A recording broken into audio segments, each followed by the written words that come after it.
Le domaine du château Lacoste, situé à quelques kilomètres de Aix-en-Provence, hérite d'une longue histoire. Sa terre est marquée par une tradition agricole et viticole datant de l'époque romaine. Le domaine se compose de 125 hectares de vignes et de champs d'oliviers qui illustrent les paysages provençaux. Au centre du domaine se tient depuis 1682 une bastide vénitienne, les bâtiments de la ferme ainsi que des maisons, évoquant une atmosphère d'un village agricole. Récemment, ces lieux ont été investis d'un point de vente pour les vins du château Lacoste.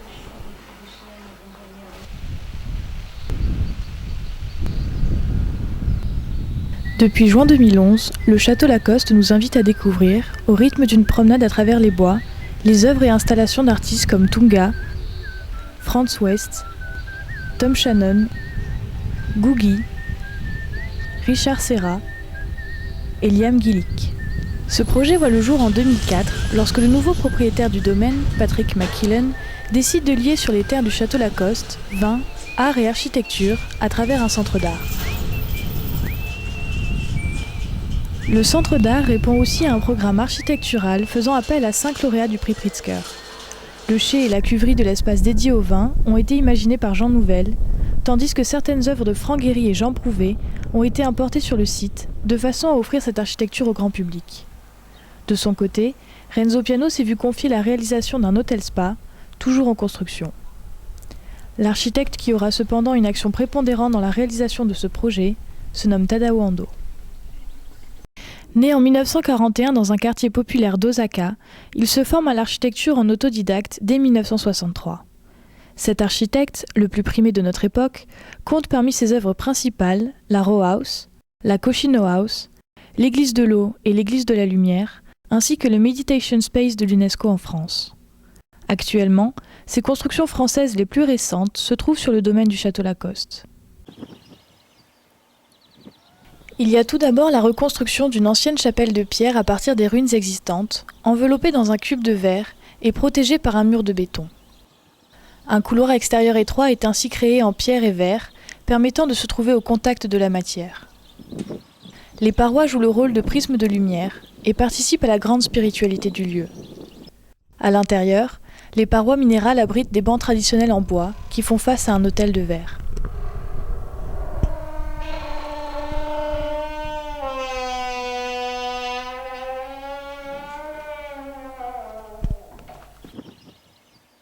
Un peu plus loin dans la balade, nous apparaît le pavillon Four Cubes, d'extérieur sobre et sombre. 2 cubes de bois imbriqués l'un dans l'autre sont posés sur une dalle carrée. En voulant pénétrer les lieux, on se rend compte que les entrées ont été décalées. Il faut en effet emprunter un couloir périphérique avant de pouvoir accéder à l'intérieur du pavillon par une grande ouverture où sont disposés 4 cubes de verre. Un poteau central vient signifier le croisement des 2 diagonales communes à chacun des carrés.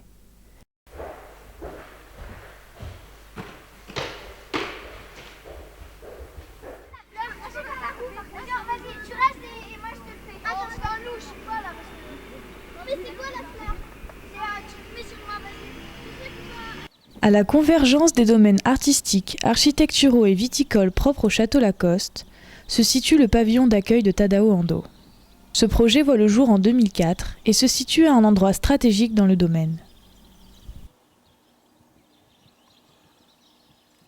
L'accueil tourne le dos au bâtiment fonctionnel du domaine.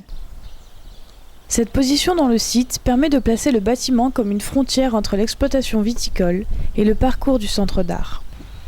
Sa forme en V crée un angle de 45 degrés, procédé que l'on retrouve fréquemment dans l'architecture de Tadao Ando. Ses 2 bras s'ouvrent largement sur le domaine, comme une invitation à découvrir la balade à venir. L'horizontalité et la discrétion de ce pavillon permet de le confondre dans le site et en fait un bâtiment paysage. À l'entrée du domaine, 2 murs en béton nous accueillent et présentent le château Lacoste. Ces grands murs se retrouvent par 3 fois autour du bâtiment. Les 2 premiers marquent visuellement l'entrée et la fin du pavillon, tandis qu'un 3e dessine une terrasse couverte. Ce système à la fois formel et structurant est non seulement un guide pour le visiteur, mais également le principe même de l'œuvre de Tadao Ando. Une série de colonnes vient accentuer ce lien entre nature et construction en allant mourir dans les vignes.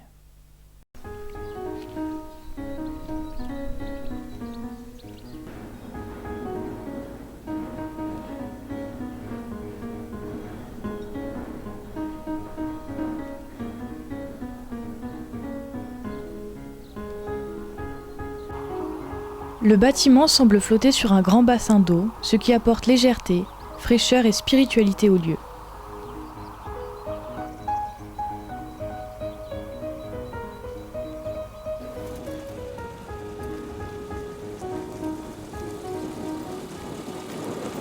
Le centre d'art est composé en 2 niveaux. Au sous-sol, un large parking qui reprend la forme générale du bassin du dessus. Sous le bâtiment sont réparties les pièces de logistique, comme les cuisines et les locaux de stockage et d'entretien. Comme toujours chez Tadao Ando, entrer dans un bâtiment nécessite une décision et suscite une prise de conscience de son architecture. On accède au rez-de-chaussée par un escalier qui mène à un long couloir, bordé d'un côté par une façade de verre donnant sur le bassin, la sculpture de Louis Bourgeois et le paysage, et de l'autre côté par un long mur. Celui-ci oblige le visiteur à faire un détour pour pénétrer dans l'enceinte du bâtiment. On se trouve d'abord à l'intérieur, puis à l'extérieur, pour enfin rentrer dans le pavillon. Ici, l'organisation spatiale est définie directement par la structure simple, fluide et cohérente. La dalle au sol se pose sur le bassin, perpendiculairement à l'allée d'entrée de plus de 140 mètres de long. Par prolongement, la dalle vient recouper l'allée qui crée une deuxième entrée, encore indirecte.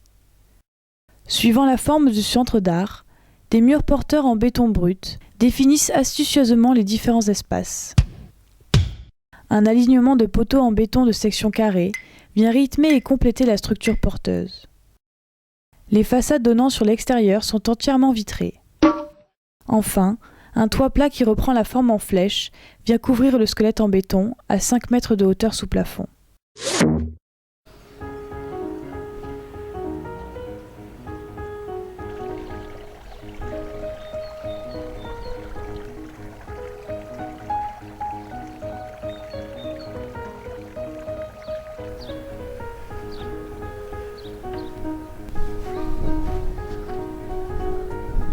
Pour l'instant, c'est vraiment le lieu de rendez-vous, d'accueil du visiteur.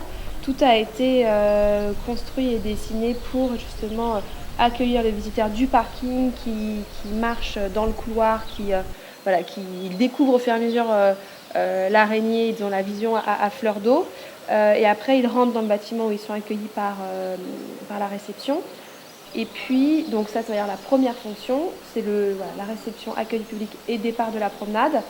Et puis, il y a toute l'activité de restauration qui est aussi très importante pour le bâtiment, sachant que Tadao Ando a vraiment tout dessiné de l'espace de restauration. Il a choisi les meubles, il a choisi les tables, donc il y a vraiment aussi... l'activité de restauration fait partie du bâtiment en soi.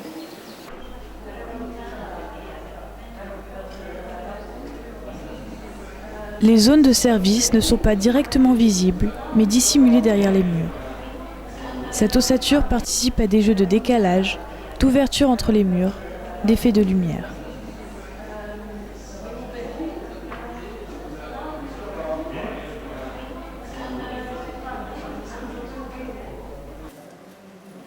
L'eau du bassin renvoie ses reflets mouvants sur les plafonds et les murs, participant à cette impression que la structure bouge au rythme de l'eau.